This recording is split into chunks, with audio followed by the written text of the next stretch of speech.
Hello friends, मैं अनुराधा सिंह और स्वागत है आपका मेरे चैनल पे। आज हम लोग स्टार्ट करने जा रहे हैं एक्सरसाइज 3.6। इससे पहले जो इसके एग्जाम्पल थे वो हमने लास्ट वीडियो में अपने कवर कर लिए थे, इसलिए आज हम सीधा लगाने जा रहे हैं एक्सरसाइज 3.6। तो इसका पहले क्वेश्चन में क्या दिया गया है कि निम्न समीकरणों के युग्मों को रैखिक समीकरणों के युग्म में बदलकर हल कीजिए।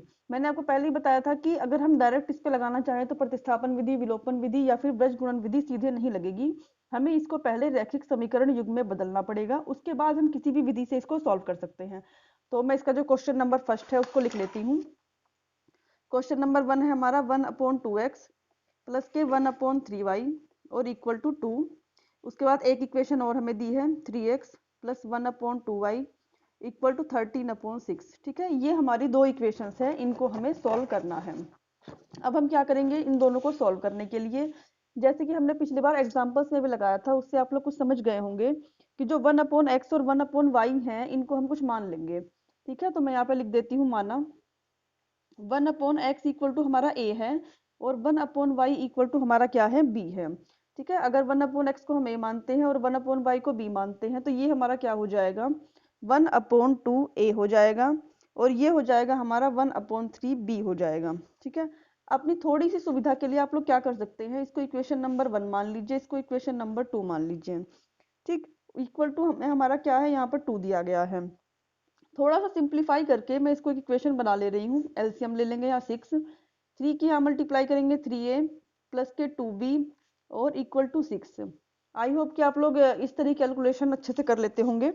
और इसके बाद क्या किया जाएगा, इस यहाँ पे 2 है, इस 6 की मल्टीप्लाई हम लोग यहाँ पे कर देंगे। ये हमारा हो गया 3a प्लस के 2b और इक्वल टू 6 दूनी हो गया हमारा 12। ये हमारी बन गई समीकरण 2 तक हम यहाँ मान चुके हैं, ये हमारी हो गई समीकरण नंबर 3। उसके बाद हम लोग क्या करेंगे 1/y इक्वल टू हमारा क्या था b। 1/y को हमने b माना था, तो ये वाली समीकरण जो हमारी थी यहाँ पर ये हमारी क्या हो जाएगी 1/3a और प्लस के 1/2b और इक्वल टू 13/6। ये हमारी जो दूसरी वाली इक्वेशन है वो है। इसको भी हम यहाँ पे एलसीएम ले लेते हैं। ये हो गया हमारा 2a प्लस के 3b बराबर 13/6। 6 से 6 हमारा कैंसिल हो गया। ये हमारा बचा 2a प्लस के 3b इक्वल टू 13। इसको हम इक्वेशन नंबर 4 मान लेते हैं। ठीक है, ये हमारी इक्वेशन 3 और 4 तक हो गया। अब हम क्या करेंगे, इसको सॉल्व करते हैं। सॉल्व करने के लिए मैं यहाँ पे विलोपन विधि लगा रही हूँ, आप लोग किसी भी विधि से सॉल्व कर सकते हैं इसको।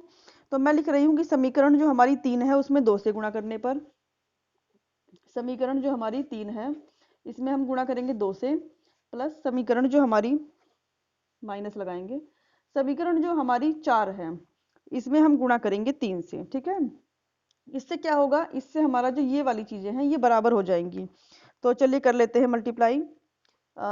ये चीज जो हमारी a है, ये a हमारा क्या हो जाएगा बराबर, जब हम पहले समीकरण में यहाँ 3 से 2 से गुणा करते हैं तो 3 दूनी हमारा हो गया 6a और 2 दूनी हो गया हमारा 4b बराबर 12 दूनी 24। उसके बाद इस वाली इक्वेशन में हम गुणा करते हैं 3 से, 3 दूनी हो गया हमारा 6a, यहाँ पर हो गया 3 से गुणा करेंगे 9b और यहाँ पे कितना हो गया हमारा 13 की भी गुणा हम 3 में कर देंगे, हो गया 39 यहाँ पे। अब जोड़ने पर तो नहीं कटेगा क्योंकि हम देख रहे हैं कि जो निशान है वो सब प्लस प्लस है, तो इसलिए मैंने यहाँ पे क्या लगाया है माइनस साइन। ठीक है, यहाँ पे माइनस लगाया है, तो ये माइनस हो गया, ये माइनस हो गया और ये भी हमारा माइनस हो गया, ये कैंसिल हो गया। अब 9b में से हम 4b घटाते हैं तो हमारा माइनस के 5b बचता है। 39 में से हम 24 घटाते हैं तो हमारा माइनस का 15 बचेगा। माइनस से माइनस हमारा कैंसिल हो गया, b बराबर 15/5 हमारा हो गया और जब इसको कैंसिल करेंगे तो 3 आ गया। b बराबर हमारा कितना आ गया यहाँ पर 3। ये हमारी b की वैल्यू आ गई। इससे पहले मैंने एग्जांपल्स में बताया था कि b की वैल्यू आने का मतलब ये नहीं है कि हमारा आंसर आ गया है। अभी हमें इस जो सवाल है उसको आगे सॉल्व करना है।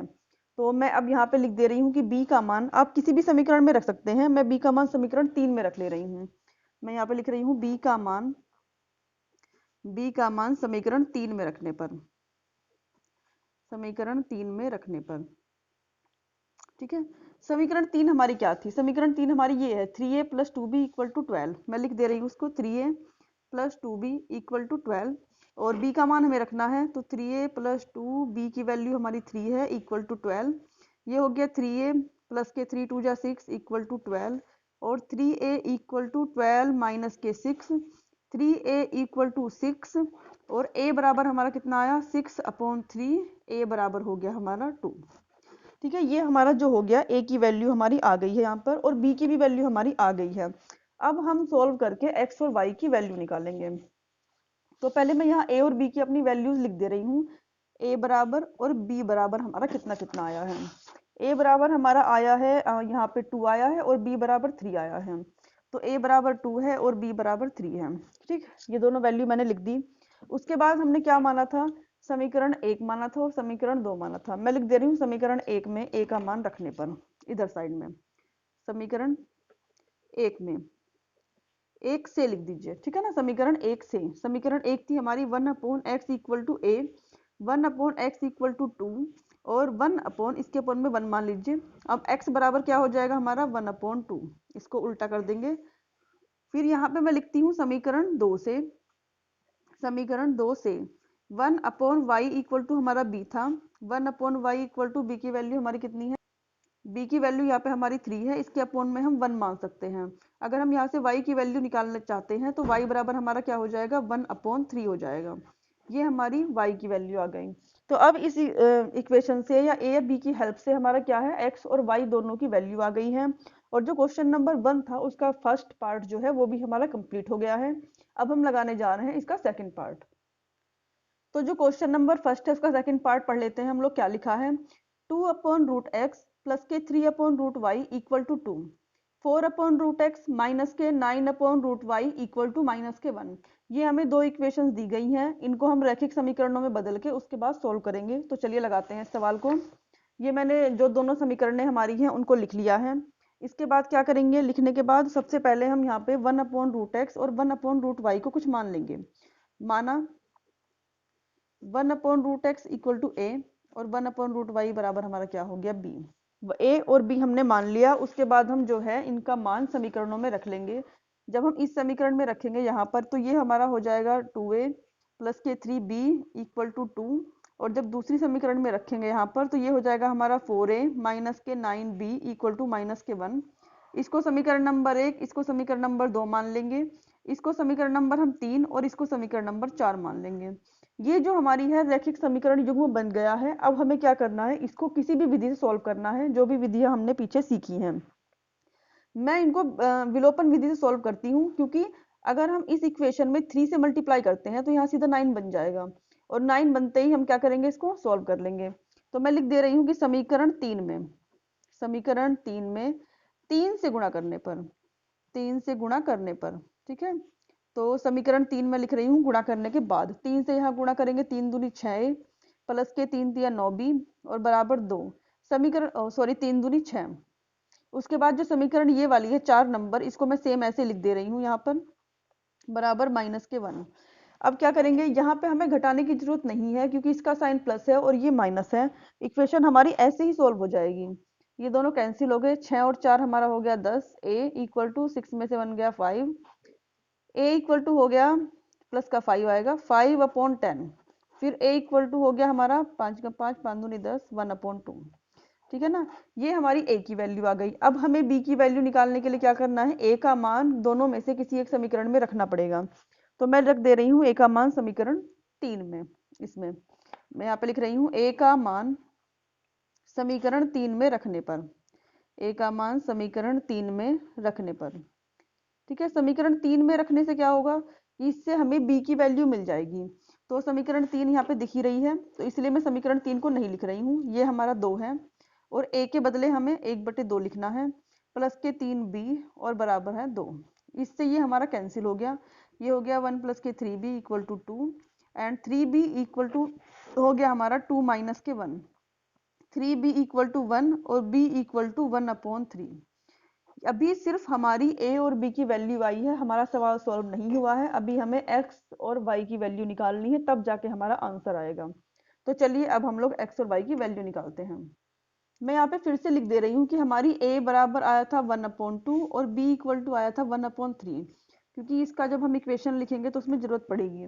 अब मैं यहाँ पे लिख रही हूँ समीकरण 1 से, समीकरण 1 से, समीकरण 1 में हमने क्या माना था, समीकरण 1 हमारी ये है 1/√x इक्वल टू a है। तो मैं यही लिख दे रही हूँ पहले 1/√x इक्वल टू a। ठीक है, ये हमारा हो गया समीकरण 1। उसके बाद हम क्या करेंगे, यहाँ पे अब वैल्यू रखेंगे a की। a बराबर हमारा कितना है, 1/2 आया था, तो यहाँ पे हम लिख दे रहे हैं 1/√x, 1/√x इक्वल टू 1/2। ठीक है, ये हमारा हो गया। अब हमें क्या करना है, ऐसे तिरछी गुणा कर देंगे तो √x इक्वल टू 2 आ गया। पर हमें वैल्यू x की निकालनी है, ना कि √x की। तो हम क्या करेंगे, दोनों ओर वर्ग करने पर, दोनों ओर वर्ग करने पर, दोनों ओर वर्ग करने पर क्या होगा, हमारा √x का जो है स्क्वायर हो जाएगा, और ये जो 2 है इसका भी स्क्वायर हो जाएगा। √x का स्क्वायर करने पे ये जो अंडर रूट है वो हट जाएगा, तो हमारा क्या बचा, यहाँ पर x बचा, और यहाँ 2 का स्क्वायर करेंगे तो 4 आ गया। अब जाके हमारा जो है x का मान आ गया है। अब हम y का मान निकालेंगे, उसके लिए हम इधर से सॉल्व करेंगे। यहाँ पे मैं लिखूंगी समीकरण 2 से, समीकरण 2 से मैं दिखा दे रही हूँ समीकरण 2, ये रही 1/√y इक्वल टू बी है। मैं समीकरण फिर से लिख दे रही हूँ, 1/√y इक्वल टू बी है। ठीक है ना। अब 1/√y इक्वल टू बी का मान कितना है, 1/3। फिर ऐसे तिरछी गुणा कर लेंगे तो √y इक्वल टू कितना हो गया, 3। फिर मैं यहाँ पे लिख दे रही हूँ दोनों ओर का वर्ग करने पर, दोनों ओर का वर्ग करने पर, वर्ग करने पर फिर से क्या होगा, अंडर रूट हट जाएगा। फिलहाल मैं वर्ग करके दिखा दे रही हूँ यहाँ पे, y का स्क्वायर इक्वल टू 3 का स्क्वायर। अब √y का स्क्वायर करेंगे कितना आएगा, y, और 3 का स्क्वायर करेंगे कितना आएगा, 9। तो ये हो गया हमारा वर्ग। ठीक है, दोनों ये जो क्वेश्चन है हमारा सोल्व हो गया, और दोनों वैल्यू हमारी x और y की आ चुकी हैं। तो ये हमारा आंसर है, और जो क्वेश्चन नंबर 1 है इसका हमारा पार्ट 2 भी सोल्व हो चुका है। अब हम लोग लगाने जा रहे हैं इसका पार्ट नंबर 3। तो चलिए हम लोग पढ़ लेते हैं इसका पार्ट नंबर 3। क्या लिखा है, 4/x प्लस के 3y इक्वल टू 14 और 3 के x माइनस के 4y इक्वल टू 23। ठीक है, यहाँ पे क्या है कि 1/x को तो हम कुछ मान लेंगे, और y को हमारी मर्जी है, हम कुछ माने चाहे ना माने, पर अपनी सुविधा के लिए आप लोग चाहें तो कुछ मान सकते हैं। चलिए हम लोग इसको लगा लेते हैं। मैंने जो क्वेश्चन है इसको पहले ही लिख लिया है, जो पार्ट नंबर इसका 3 है। ठीक है, इसको मैं लिख चुकी हूँ। तो चलिए हम लोग इसको स्टार्ट करते हैं। हम लोग मान लेते हैं फिर से 1/x माना, 1/x इक्वल टू a। ठीक है, और सुविधा के लिए अपने, क्योंकि हमने कई सवाल इसी पैटर्न से लगाए हैं, तो इसलिए y इक्वल टू हम b मान लेते हैं। ये इक्वेशन नंबर हमारी 1 है, और ये इक्वेशन नंबर हमारी 2 हो गई है। अब यहाँ पे वैल्यू रख लेते हैं। ये हो गया हमारा 4a प्लस के 3b इक्वल टू 14, और ये दूसरी इक्वेशन हो जाएगी हमारी 3a माइनस के 4b और इक्वल टू 23। ये हमारी हो गई इक्वेशन नंबर 3, और ये हमारी हो गई इक्वेशन नंबर 4। अब हम क्या करेंगे, इसको सॉल्व करेंगे। मैं इसे प्रतिस्थापन विधि से ही सॉल्व कर रही हूँ। क्या करूंगी, समीकरण जो 3 है उसमें 4 से गुणा, और समीकरण 4 में 3 से गुणा। यहाँ पे लिख दे रही हूँ, समीकरण जो 3 है उसमें मल्टीप्लाई करेंगे हम 4 से, और प्लस जो समीकरण 4 है उसमें हम मल्टीप्लाई करेंगे 3 से। तो हम किसे बराबर कर रहे हैं, इसे बराबर करेंगे तो खाली ऐड करने पे ही हमारा सवाल सोल्व हो जाएगा। तो समीकरण जो 3 है इसमें 4 से मल्टीप्लाई कर ले, हो जाएगा 16a प्लस के 12b और बराबर 56 आ गया। जब इस इक्वेशन में हम लोग करेंगे मल्टीप्लाई 3 से, तो कितना होगा, 3 3 जा 9a, 3 4 जा 12b और इक्वल टू 69। चलिए इसको सोल्व कर लेते हैं। ये तो हमारा हो गया कैंसिल, और इन दोनों को हम ऐड कर लेंगे, हो गया 25a। इन दोनों को ऐड कर लेंगे 125। हाँ, इन दोनों को ऐड करेंगे 125 आ जाएगा। फिर a बराबर हमारा कितना हो गया, 125/25। इससे कैंसिल हो जाएगा 5 टाइम। तो a इक्वल टू हमारा क्या हो गया, a इक्वल टू हमारा 5 हो गया। ठीक है, ये हमारी अभी a की वैल्यू आई है। अभी हमें b की वैल्यू निकालनी है, और फिर x की भी वैल्यू निकालनी है। तो a की जो वैल्यू है ये हम किसी भी समीकरण में रखें, y की वैल्यू निकाल लेंगे। तो किस समीकरण में रखेंगे, मैं समीकरण 3 में रख दे रही हूँ इसे। ये जो समीकरण 3 है इसमें रख दे रही हूँ। तो मैं यहाँ पे लिख दे रही हूँ कि a का मान जो a बराबर 5 है, उस समीकरण 3 में रखने पर, a का मान समीकरण 3 में रखने पर, a का मान समीकरण 3 में रखने पर, समीकरण 3 भी मैं फिर से लिख दे रही हूँ। क्या थी, समीकरण 3 थी हमारी 4a प्लस के 3b इक्वल टू 14, और a इक्वल टू हमारा 5 आया है। ये देखिए, तो हम यहाँ पे a के बदले क्या लिखेंगे, 5 प्लस के 3b इक्वल टू 14, और इन दोनों की मल्टीप्लाई करने पे क्या आ जाएगा, 20 प्लस के 3b इक्वल टू 14, और 3b इक्वल टू 14 माइनस के 20, तो ये हमारा आ जाएगा 6 माइनस के। 3b इक्वल टू माइनस के 6 और b इक्वल टू माइनस के 6/3 कैंसिल करेंगे माइनस के 2। कुल मिला के b इक्वल टू हमारा आ गया है b इक्वल टू माइनस के 2। ये हमारा a और b दोनों की वैल्यू आ गई है। अब हमें इसे सॉल्व करके x और y की वैल्यू निकालनी है। तो मैं लिख दे रही हूँ यहाँ पहले समीकरण 1 से। समीकरण 1 में हमारा क्या था 1/x इक्वल टू a। तो मैं यहाँ पे लिख रही हूँ समीकरण 1 से। समीकरण 1 से समीकरण 1 में हमारा क्या था 1/x इक्वल टू a। तो 1/x इक्वल टू a का मान हमारा कितना आया था 5। यहाँ पे 5 रख देंगे, इसके बटे में 1 मान लो और x बराबर कितना हो जाएगा, x बराबर हमारा हो गया 1/5। अब b समीकरण 2 से यहाँ पे लिख देती हूँ मैं पहले समीकरण 2 से। समीकरण 2 में हमारा क्या दिया गया, समीकरण 2 में हमने सीधा सीधा y इक्वल टू b मान लिया था। तो पहले मैं समीकरण लिख दूं y इक्वल टू b, ठीक है ना। और y इक्वल टू b की वैल्यू कितनी आई है -2। तो ये सीधा बस आंसर आ गया। यहाँ से जो हमारी है x और y दोनों की वैल्यू आ चुकी है और ये जो क्वेश्चन है हमारा सॉल्व हो गया है।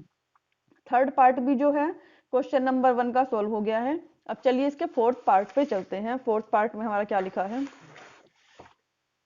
फोर्थ पार्ट है हमारा 5/x-1 प्लस के 1/y-2 equal to 2, 6/x-1 minus के 3/y-2 इक्वल टू 1। ये जो क्वेश्चन है हमारा ये सेम एग्जाम्पल 18 है।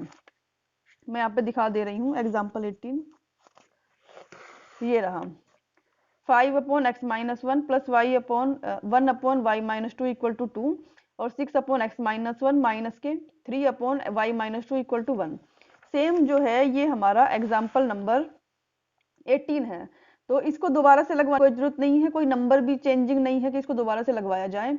तो ये यहाँ तक समझ लीजिए कि फोर्थ पार्ट तक हमारा जो है कंप्लीट हो चुका है और इसके आगे के जो पार्ट हैं ये इनको हम नेक्स्ट वीडियो में कवर करेंगे। तो आप मेरे चैनल को लाइक शेयर एंड सब्सक्राइब जरूर कर दीजिएगा।